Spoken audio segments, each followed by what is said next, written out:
మహేష్ హత్య కేసు జరిగి దాదాపు 20 సంవత్సరాలైంది. 2017 సంవత్సరంలో జరిగితే పోలీసులు ఒక అమాయకుని మీద కేసు పెట్టారని కూడా హైకోర్టు చెప్పడం జరిగింది.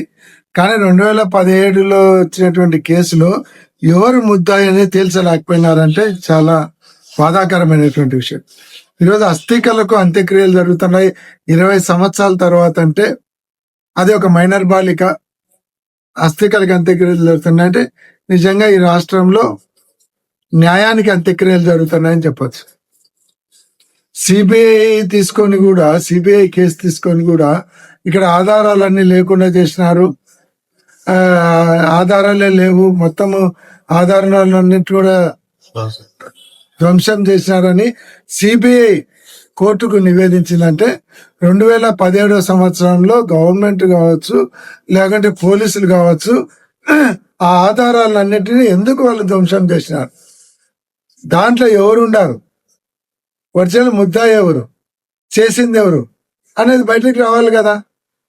2017 సంవత్సరంలో ఆధారాలన్నీ కూడా ఎందుకు ధ్వంసం చేయాల్సి వచ్చిందో ఆ రోజు ఉన్నటువంటి ఆ ఏరియాలో ఉన్నటువంటి పోలీస్ అధికారులు సమాధానం చెప్పాలి, ఆ రోజు ఉన్నటువంటి ప్రభుత్వం సమాధానం చెప్పాలి, ఆ రోజు ఉన్నటువంటి హోమ్ మినిస్టర్ సమాధానం చెప్పాలి.